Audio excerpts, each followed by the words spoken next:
इस प्रकार का प्रतिदिन सूर्योदय सूर्यास्त को करने का एक नित्य कर्म है। इसकी प्रक्रिया क्या है? तो इस प्रकार के तांबे के ऊर्ध्व पिरामिड आकार के पात्र में प्रतिदिन सूर्योदय और सूर्यास्त के स्थानिक अचूक समय पर गाय के कंडों से प्रज्वलित अग्नि में 2 मंत्रों के साथ 2 आहुतियाँ अर्पण करना, अक्षत चावल और गाय के घी की, यह है अग्निहोत्र की संपूर्ण प्रक्रिया। इसमें हम क्या करते हैं तो कंडों को अच्छी तरीके से प्रज्वलित कर लेते हैं और इन कंडों से प्रज्वलित अग्नि में मैं पकड़ नहीं पाऊँ। इस कंडों से ठीक है, वो कर रहा है, वो करना ठीक, इसको बस साइड को करना, इसको भी अच्छा लग रहा है। आप देखिए भगवान दत्तात्रेय के पीछे आपको श्वान दिखेंगे और आज हमने इनको बहुत कोशिश की है इनको दूर रखे, लेकिन वो स्वयं से आ रहे हैं बार बार। तो परमात्मा हमेशा ऐसी वाणी में बात करता है जो शायद आपको प्रथम दृष्टया समझ में ना आए। अभी तक नहीं समझ रहे। तो आज श्वान का यहाँ पर आना और आपको बार बार ये बताने की कोशिश करना कि मैं यहाँ पर हूँ, ये एक सीधा संदेश है कि आपको अग्निहोत्र करना चाहिए। ये लोग फिर से आ गए, तो कुछ खाने को इसको उधर लेकर अलग बैठ से दे जाओ। देते हैं। लेकर बैठ जाओ।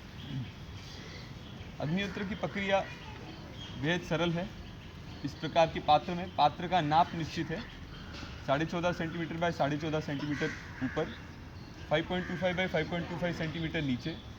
पात्र का कद है 6.5 सेंटीमीटर और ज़मीन से इसका कोण है 51 डिग्री का। इस प्रकार के पात्र में प्रतिदिन सूर्योदय सूर्यास्त को गाय के कंडों से प्रज्वलित अग्नि में 2 आहुतियाँ अर्पण करनी है, अचूक सूर्योदय और सूर्यास्त के समय पर। इसकी प्रक्रिया को हम अब देख लेते हैं। आज के प्रीतमपुरा के अग्निहोत्र का समय संध्या काल के अग्निहोत्र का है 5:20 का। अभी 10 मिनट शेष है, तो हम प्रक्रिया देख लेते हैं। सबसे सर्वप्रथम एक छोटे से चौकोर आकार के टुकड़े को नीचे इस प्रकार से लगा लेना है। यह हमारा बेस, यह फाउंडेशन बन जाएगा। इसके उपरांत चारों दीवारों पे 4 टुकड़े छोटे छोटे लगभग 1 ऊंचाई के कुछ इस प्रकार से लगा लेने कि वो 4 सपोर्ट, 4 बांध बन जाए जिनके ऊपर हम आगे की रचना बढ़ा सके। इस प्रकार 4 टुकड़े लगाने के बाद 2 छोटे टुकड़े दोनों कोनों में टेढ़े लगाने हैं कुछ इस प्रकार से। इसके उपरांत इन 2 छोटे टुकड़ों के ऊपर और 2 लंबे टुकड़े हमें टेढ़े लगाने हैं। अब आप ध्यान से देखिएगा, यह उपले जो जिनसे मैं अभी अग्निहोत्र कर रहा हूँ बहुत पतले हैं, अच्छे हैं। उपलों को अच्छे से मल लेना चाहिए, उपले अच्छे हो या आपकी जिम्मेदारी है। इस प्रकार से टेढ़े लगा लिए, उसके ऊपर और 2 उपले टेढ़े लगा लेने, थोड़े से लंबे थोड़े पतले। उपले अच्छे श्रेणी के हो, अच्छे उपले हो तो अग्नि अच्छी जलेगी, जल्दी से प्रज्वलित भी होगी, लंबी टिकेगी भी और आहुति देने के उपरांत बुझेगी भी नहीं। यह एक आदर्श स्थिति मानी जा सकती है। कितने उपले लगाने हैं तो पात्र का जितना कद है उतने कम से कम लगाने, न्यूनतम उतने तो लगाने, उसके उपरांत थोड़ा और लगा सकते हैं। जिस प्रकार घर आए मेहमान को आप पेट भर के भोजन देते हैं या फिर वो तृप्त हो जाए उतना भोजन देते हैं, उसी प्रकार पात्र के कद तक, पात्र का जितना कद है उतना कम से कम उपले लगाए। उपले लगा लेने के पश्चात इसे प्रज्वलित करने का तरीका क्या है? बड़ा सरल है। एक इसी कंडे के टुकड़े को, गौरी के टुकड़े को इस प्रकार से नोकदार टुकड़ा तोड़ लेना है, उसको गाय के घी से लथपथ कर लेना है। चहु ओर से उसको गाय का घी लग जाना चाहिए। एक बार लग जाए उसको जो भी अधिक घी लगा है उससे मुक्ति दे दीजिए।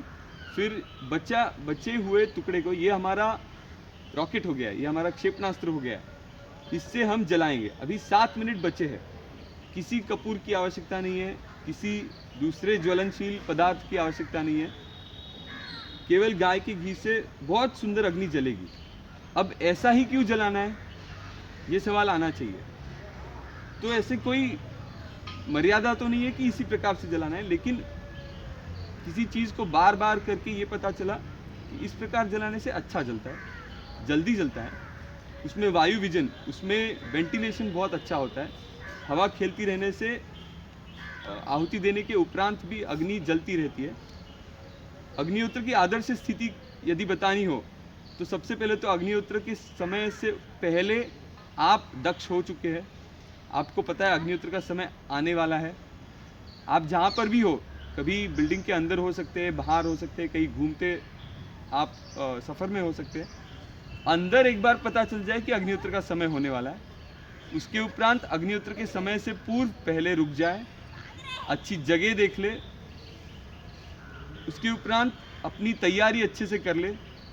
घर से निकलते वक्त ये ध्यान दे कि आपके साथ सामान है। घर पे यदि कर रहे हैं तो अग्निहोत्र होगा, इसकी निश्चिति करें। जितने भी लोग घर में हैं, अग्निहोत्र के समय सभी साथ में आकर बैठे, इसको एक तरीके से नियम बना लें। इसके फ़ायदे क्या है इस पर बाद में चर्चा करेंगे। अभी 7 मिनट शेष है।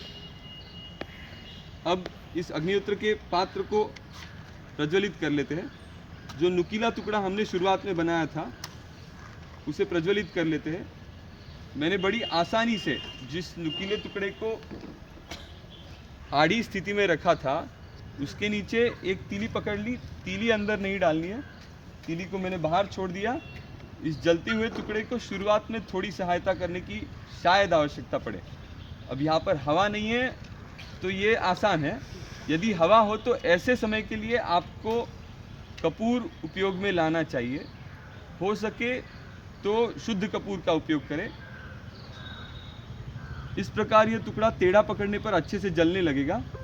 उस उपरांत थोड़े से ऊपर के टुकड़ों को अलग करते हुए इस जलते हुए टुकड़े को, प्रज्वलित टुकड़े को अंदर छोड़ दिया।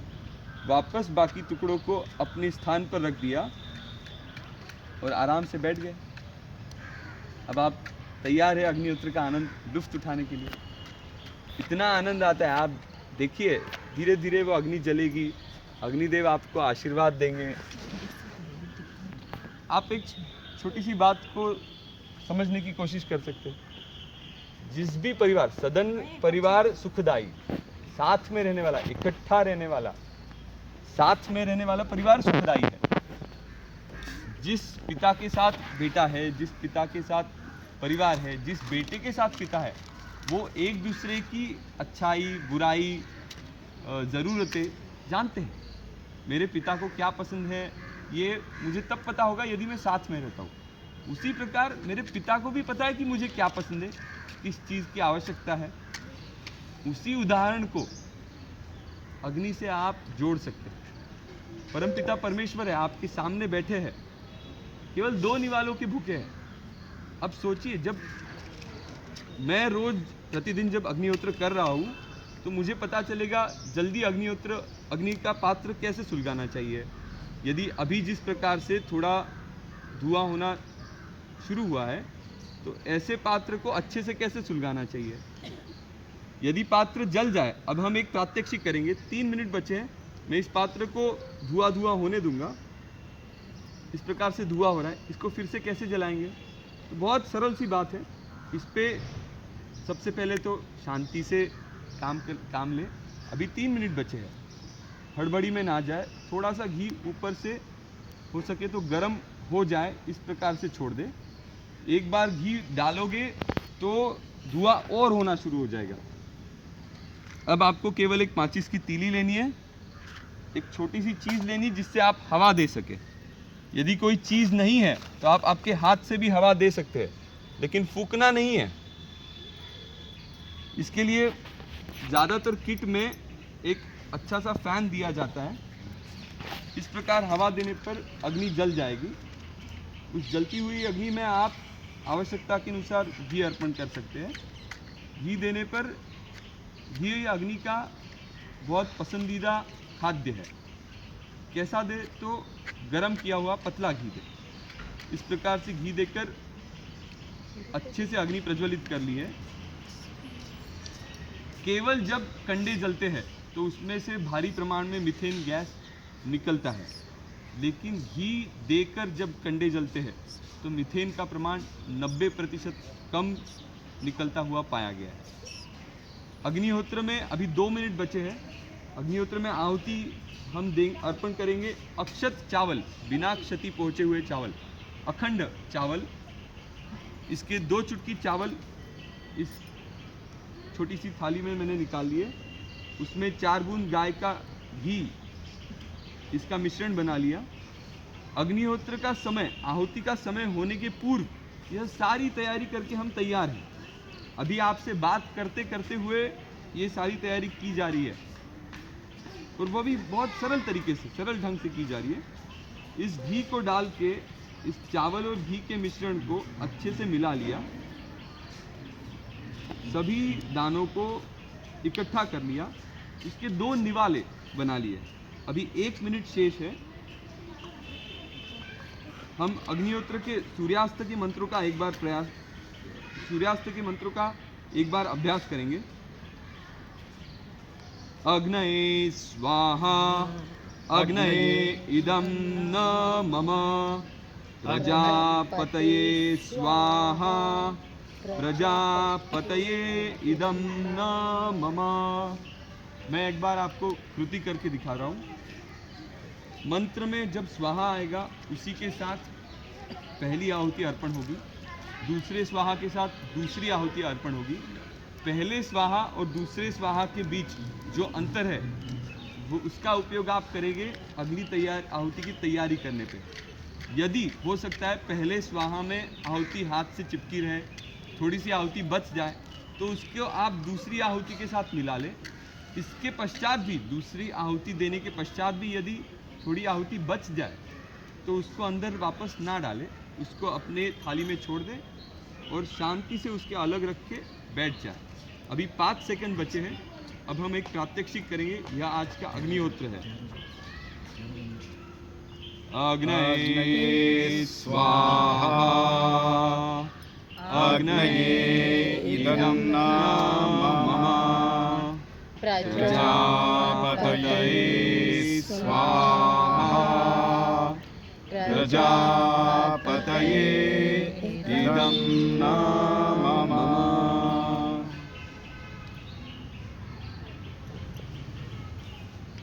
तर्जनी से अंगूठा लगा लीजिए। अपने अपने स्थान पर शांत बैठ जाइए। जितनी हो सके लंबी सांस लीजिए, लंबी सांस छोड़िए।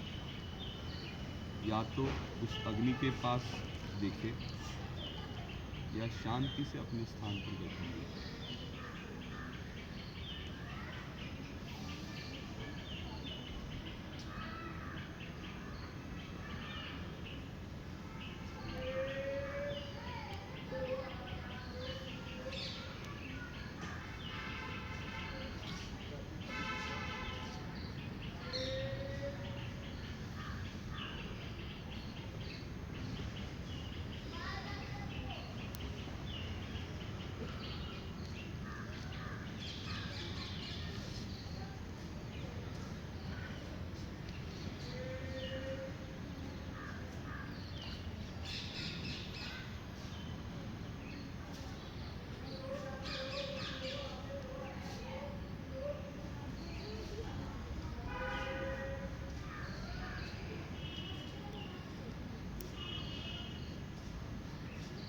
इस प्रकार आहुति देने के पश्चात कुछ समय शांत बैठने के बाद यहाँ पर अग्निहोत्र संपन्न होता है।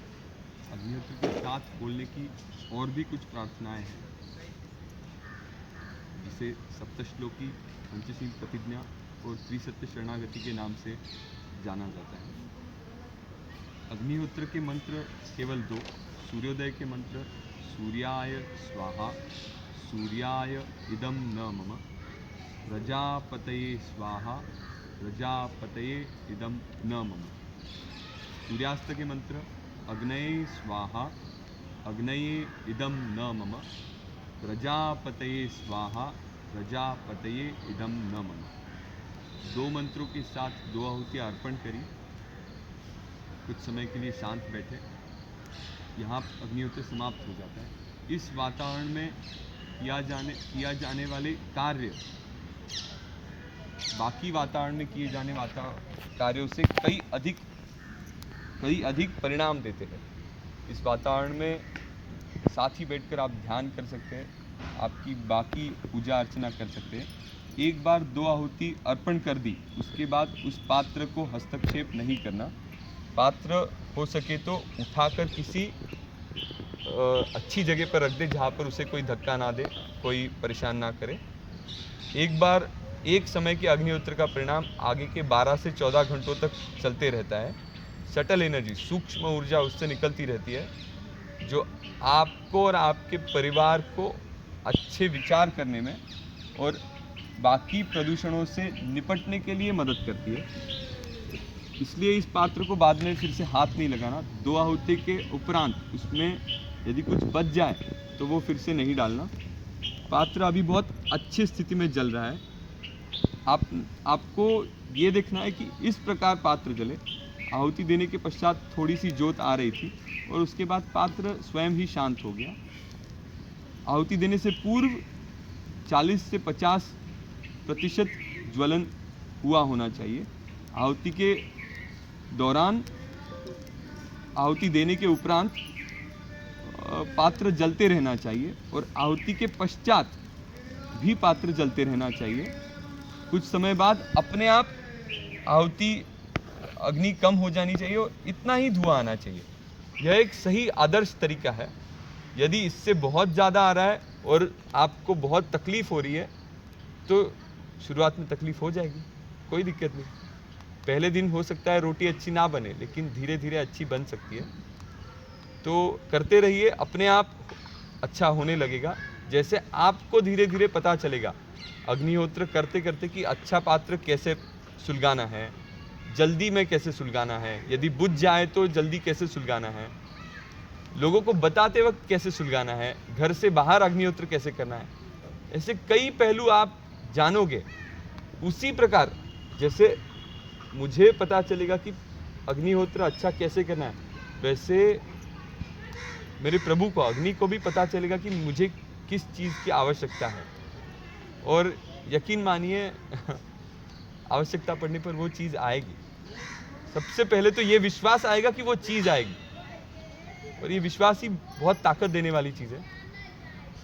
अब इसमें से जो गैसेस निकलते हैं, जो वायु निकलते हैं, वो है beta propiolactone, ethylene oxide, propylene oxide. ये है एंटी टॉक्सिक और एंटीऑक्सीडेंट। पुणे के NCL, नेशनल केमिकल लेबोरेटरी में किए हुए रिसर्च के दौरान यह पाया गया। अब बीटा प्रोपियोलेक्टेन वैसे देखा जाए तो आपके आंखों में आंसू ला सकता है। जैसे हम यहाँ पर भी देख रहे हैं कि जिनके पात्र से ज़्यादा निकल रहा है, अधिक प्रमाण में निकल रहा है, उनकी आंखों में आंसू भी आ सकते हैं, वो भी ठीक है। अभ्यासन तो कौन्तेयम, कर करके ही सीखोगे। तो लेकिन ये साथ में ही एंटी टॉक्सिक भी है। जैसे दवाई कड़वी हो सकती है, लेकिन दवाई दवाई है। Propylene oxide, beta propiolactone, propylene oxide और इथिलीन ऑक्साइड, यह आपके नाक में थोड़ी सी जो आपको चरचराहट महसूस होती है, वो ये 2 वायु है। ये भी एंटी टॉक्सिक है। आसपास के प्रदेश को निर्जंतुक करने में यह मदद करते हैं। वहाँ से हार्मफुल बैक्टीरिया, सिप्लिसिया, स्टेफिलोकोकस, माइक्रोफ्लोरा, यह उस विसिनिटी से, उस वातावरण से बाहर चले जाते हैं। तो यह अपने आप में प्रदूषण से लड़ने का एक सरल सा उपाय है। इसके उपरांत आसपास के पेड़ पूरे इफ़िशिएंसी, पूरी क्षमता से कार्बन डाइऑक्साइड खींचते हैं और पूरी क्षमता से ऑक्सीजन छोड़ते हैं। जब किसी पेड़ को क्षति पहुंच जाती है तो उसकी यह क्षमता ज़्यादातर कम होती है, लेकिन अग्निहोत्र के वातावरण में रहने वालों पेड़ों में यह पाया गया कि यह अपनी पूरी क्षमता पर कार्यक्षम होते हैं। तो इसको आप एक आसान सा सॉल्यूशन टू पोल्यूशन समझ सकते हैं। यह माना जाता है और यह पाया भी गया है कि अग्निहोत्र का वातावरण दूर दराज तक देखा जाता है। कई किलोमीटर तक अग्निहोत्र के वातावरण का विधायक परिणाम पाया जाता है। लेकिन इसका अर्थ क्या ऐसे होता है कि यदि मैं अग्निहोत्र कर रहा हूँ तो बाकी के कई किलोमीटर तक किसी ने करने की आवश्यकता नहीं? तो ऐसा नहीं है। जिस प्रकार घर में हम वाईफाई लगाते हैं, उसकी रेंज उस डब्बे के पास में ही होती है। सबसे अच्छी रेंज, अभी जैसे मैंने अग्निहोत्र की आहुति दी, इसका धुआं अच्छा है और सभी के नाक में जाएगा, लेकिन सबसे पहले किसके नाक में जाएगा? तो आहुति देने वाले के। तो भगवान सबका भला कर, लेकिन शुरुआत किससे कर? तो मुझसे कर। जैसे कर्तव्य की शुरुआत भी मैंने अपने आप से करनी, उसी प्रकार भलाई की शुरुआत भी मुझसे हो तो अच्छा होगा। इसलिए प्रति घर, प्रति परिवार एक अग्निहोत्र अनिवार्य है। आप यदि परिवार से दूर है तो बाहर करने की कोशिश करिए, लेकिन शुरुआत परिवार से करिए। दूसरी बात, धीरे धीरे जैसे आप परिवार में शुरू करेंगे, आपको यह भी पता चलेगा कि घर के बाहर भी आप अग्निहोत्र कर सकते हैं। उसके कुछ छोटे से पहलू हम बता रहे हैं। घर के बाहर करने से पहले आपको सबसे पहले तो तैयारी से बाहर निकलना पड़ेगा। इस विचार के साथ घर से बाहर निकलना पड़ेगा कि जब समय होगा तो या तो मैं किसी के घर पहुंच जाऊंगा अग्निहोत्र के लिए, या फिर मेरे साथ मेरा अग्निहोत्र का किट है। समय के अनुसार समय सूचकता दिखाते हुए आप जिस भी जगह पर पहुंचे होंगे उस जगह का आपको समय निकालना होगा। इसके लिए ऐप है जिसका नाम मैं आगे बता दूंगा। उस जगह का समय निकाल के अग्निहोत्र के कुछ चंद मिनटों पहले, 7 से 10 मिनटों पहले रुकना होगा। एक अच्छी जगह ढूंढनी होगी जहाँ पर आपको कोई उठने के लिए बोल ना सके। हो सके तो पहले लोगों से परमिशन ले ले और ऐसी जगह पर शांति से अग्निहोत्र करके, जब बाहर भी अग्निहोत्र कर रहे, किसी सुरक्षित जगह पे अग्निहोत्र की रक्षा को अर्पण करना है। ज़्यादातर बड़े पेड़ों के आसपास ऐसी जगह पाई जाती है। बड़े पेड़ों को आप रक्षा अर्पण कर सकते हैं और आवश्यकता पड़ने पर उसको वहाँ पर शांत भी कर सकते हैं। अग्निहोत्र की आहुति देने के पश्चात एक 5 मिनट के बाद आप रक्षा अर्पण करके पात्र को थोड़ा सा हिलाकर ठंडा करके अपने काम में आगे बढ़ सकते हैं। लेकिन यह स्थिति आने से पहले घर में शुरू करें, और वह स्थिति आने से पहले भी मन में एक बार अपने आप को बोले कि मुझे शुरू करना है। समझो किसी दिन ना हो तो डरने वाली कोई बात नहीं, दूसरे दिन फिर से करें। Commit and recommit. कोई भी बड़ा काम करने के लिए सातत्यपूर्ण होना बहुत आवश्यक है। इस सातत्य की आदत आपके बच्चों में आना सबसे अधिक आवश्यक है। वह आदत आने के लिए अपने अपने घरों में अग्निहोत्र करें। अग्निहोत्र का वातावरण पे बेझिझक बहुत तगड़ा फायदा है। आपके बर्ताव पे भी इसका बहुत फायदा है। इतने सारे प्रदूषण हैं, लेकिन उसमें सबसे भयावह है तो वह मन का प्रदूषण। सबसे अच्छे समय पर भी सबसे गलत विचार मन में आ सकना, यही मन का प्रदूषण है। इस पर अग्निहोत्र का परिणाम दिखाई देता है। जहाँ पर भी अग्निहोत्र होता है, अल्फा वेव EEG इलेक्ट्रोइंसेफेलोग्राफ में पाया गया कि अल्फा वेव अप होती है और डेल्टा वेव सप्रेस होती है। इसका सीधा मतलब है कि मेंटल ट्रैंक्विलिटी, मन शांत होता है, निर्णय क्षमता बढ़ती है, एकाग्रता की क्षमता बढ़ती है। तो अग्निहोत्र किसके लिए करें? तो स्वार्थी होकर स्वयं के लिए करें। दूसरे को परिणाम मिले तब मिले, लेकिन पहले मुझे मिले। मेरा अग्निहोत्र चाहे दुनिया इधर की उधर हो जाए, मेरा अग्निहोत्र ना छूटे, इसके लिए प्रयास कीजिए। आप जैसे प्रयास करेंगे मार्ग भी निकल के आएंगे। अब शून्य से शुरू करना बहुत अच्छी बात है। शून्य से पहले भी शुरू करना उससे अच्छी बात है। तो यदि आप बच्चा करने की कोशिश कर रहे हैं या फिर उससे पहले विचार भी कर रहे हैं, तो पहले अग्निहोत्र शुरू करें। उनको ऐसे वातावरण में लाइए जहाँ पर वो जीने की इच्छा रखे। हम आज दिल्ली में बैठे हुए हैं, आपसे कोई बात छिपी नहीं है, प्रदूषण किस स्तर पर बढ़ चुका है। अब सोचिए, पूरे दिल्ली का प्रदूषण कम करने की जिम्मेदारी यदि कुछ चंद लोगों को दे दे, जैसे म्यूनसिपालिटी को दे दे या किसी एक वर्ग को दे दे, तो यह करना बहुत मुश्किल है। लेकिन पूरे दिल्ली का प्रदूषण कम होगा तब होगा। लेकिन मेरे घर का तो अभी कम होना चाहिए। इसलिए अपने अपने घरों में अग्निहोत्र करें। जिस प्रकार अपने बच्चों को, अपने परिवार को अच्छा भोजन देना, अच्छा घर देना, अच्छा पानी देना हमारी जिम्मेदारी है, उसी प्रकार उनको अच्छी हवा देना, जीने लायक हवा देना, यह भी हमारी जिम्मेदारी है। इसीलिए अपने अपने घरों में अग्निहोत्र करें। यस्य मतम न तस्य मतम, अमतम यस्य मतम तस्य। बहुत कुछ बोलने से बहुत कुछ समझेगा यह आवश्यक नहीं, लेकिन कम बोलकर भी बुद्धिमान मनुष्य को बहुत कुछ बताया जा सकता है। प्रणाम।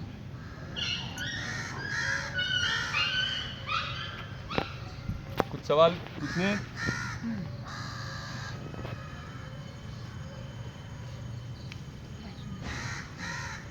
बेनिफिट तो उन्होंने बता दिया। चेंज इन एनर्जी के बारे में आप कुछ बता रहे थे। चेंज इन एनर्जी के लिए एक्चुअली पहले एनर्जी लेने चाहिए थी, मैं ना उस टाइम हाँ मैं बोलने लगी वो रह गया, तो फिर चेंज नहीं बता सकते। अगर चाहिए तो अभी ऐसे ही दिखा देता हूँ मैं, लेकिन चेंज नहीं बता पाऊंगा मैं। चेंज नहीं बता। जो दिखा सकते दिखा दीजिए। नहीं, मैं फ़ायदा नहीं अभी, बिकॉज चेंज को कैसे एनालाइज करें।